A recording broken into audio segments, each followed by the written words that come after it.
If you spend any time on the internet in the last 5 years, I can almost guarantee you've seen a video by Dude Perfect. The crew, Kobe, Cody, Corey, Garrett, and Tyler, have made a career wowing fans with incredible, mind-blowing, and world record-breaking trick shots. And while their trick shots are fun, it's their contagious joy that keeps people coming back for more. And that's what we want to talk about today, the joy. How do we take their example of joy and infuse that with our gospel message?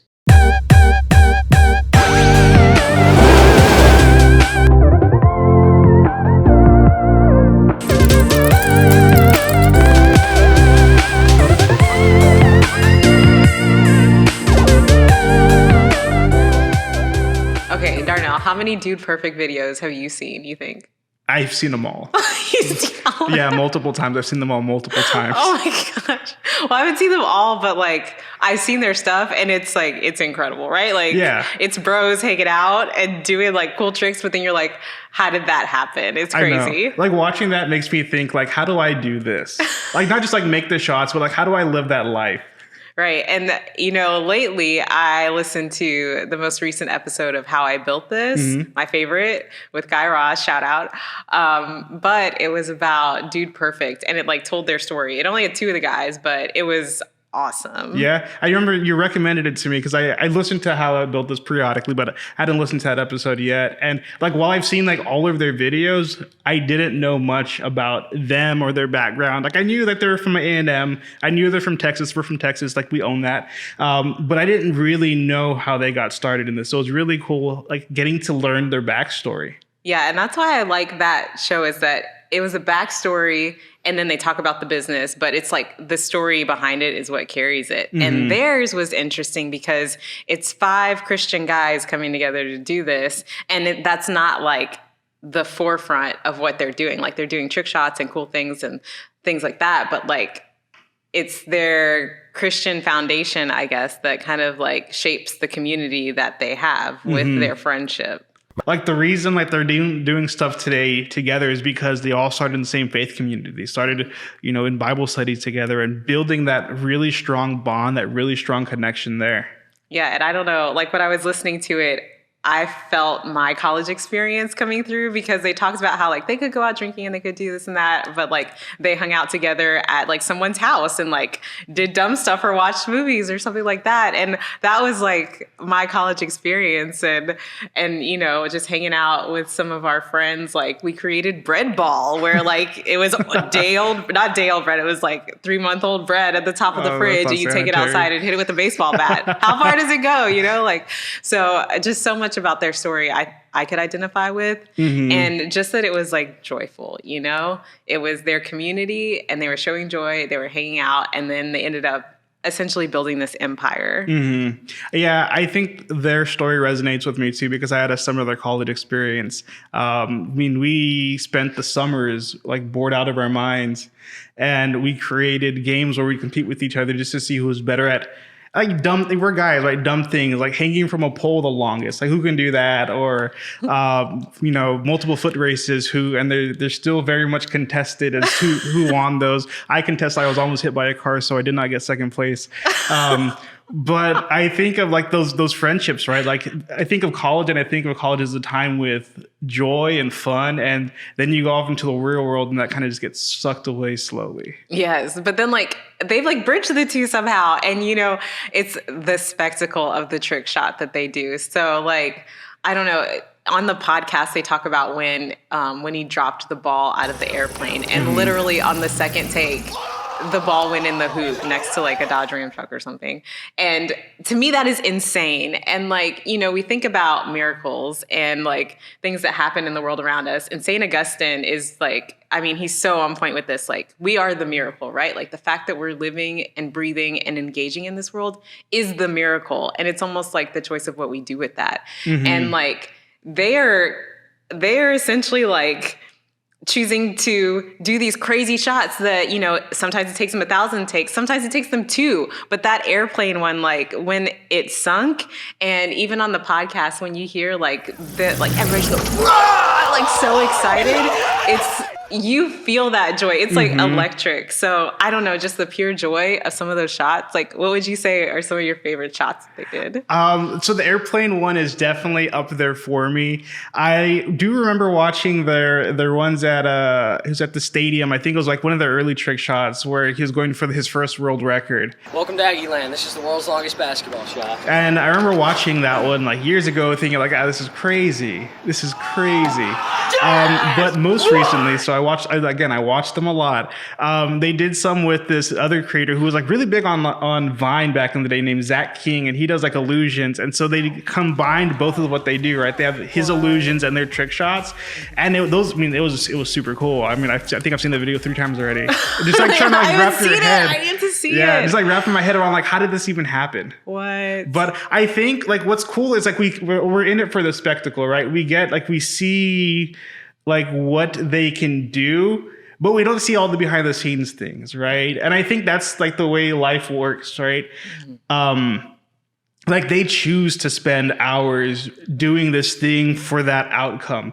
And I don't think we take that same approach in life. I think we're kind of just like moving along to the next thing. And like we can intentionally seek out these amazing, beautiful moments, and we can work towards these amazing, beautiful moments, but it takes time, it takes effort. And like, we don't often put that time in. Right.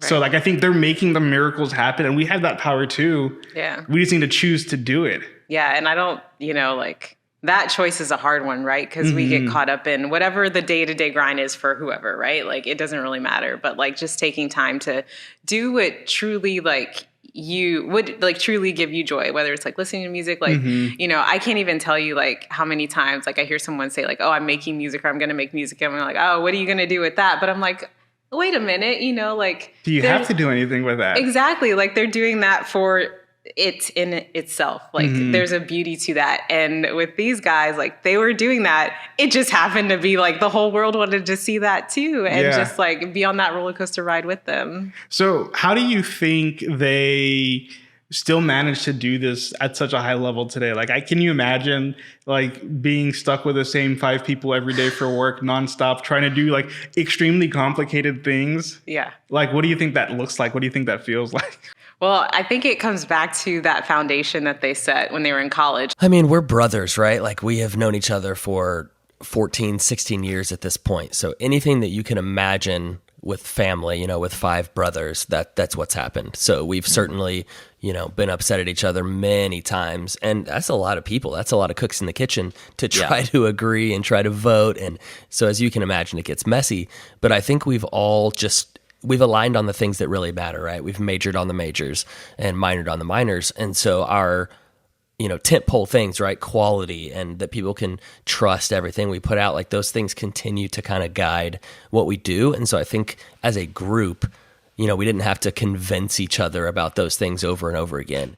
It sets them up for like what their mission in business would be. And even if they have like a complicated thing that happens with family or life or whatever, which they talk about, like it wasn't easy, but it's more so just that you don't have to like work through all the other like nuances of, oh, how do I say this to this person or whatever. It's like, no, this person, you already know where you stand. Like you move forward from there. Do you think that's easier in a business setting because you tend to like articulate very clearly what is it you're trying to achieve, whereas in like daily life you don't necessarily do that? I don't know, because like it's almost like in daily life is when you need to do that, right? Like you need to do that with setting boundaries. Like, I don't know. What do you think? But I don't know. I think I do think it seems like it's more difficult, but I think like, as Catholics, like we have like a creed that we're supposed to live by, right? It articulates, this is what we believe. Yeah. This is why we believe it. And this is what it accomplishes.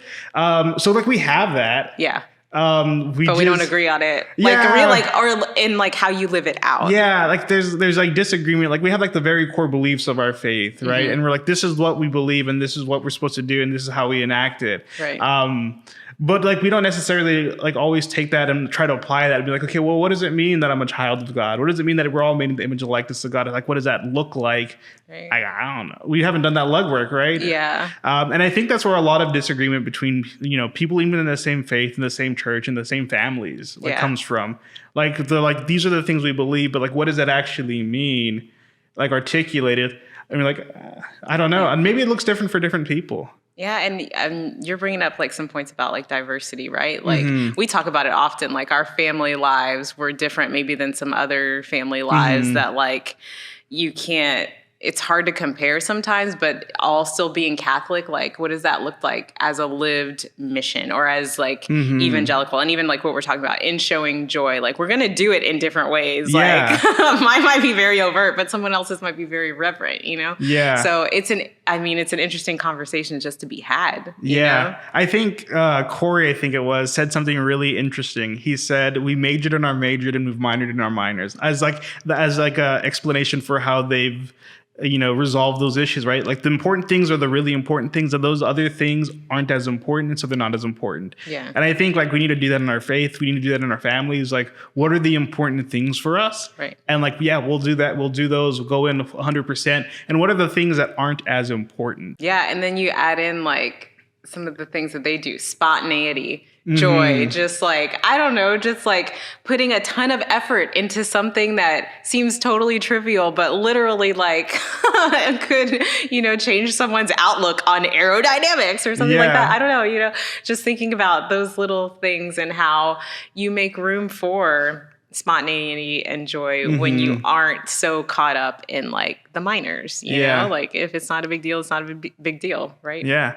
It's what's funny for me is like looking at Dude Perfect and seeing like what they do. It does seem trivial. It seems like, how do they luck out? How do they do this thing?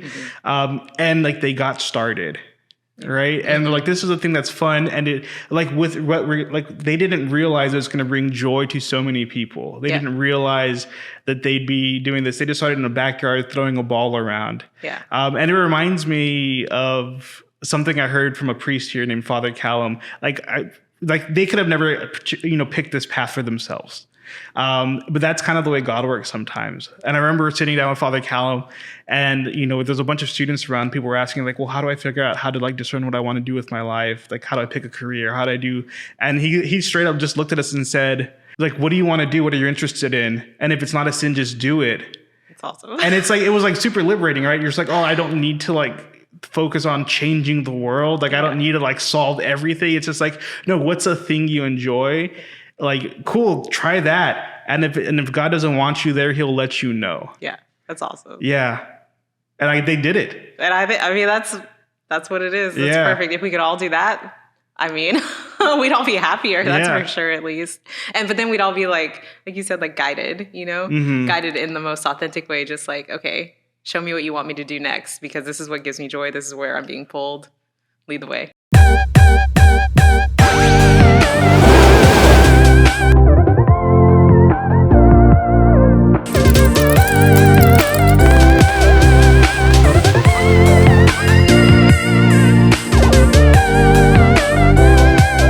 Thanks so much for watching. If you haven't yet, go ahead and hit the subscribe and the bell icon. And if you're really feeling it, go to Instagram and TikTok and follow us at Max Studios UST.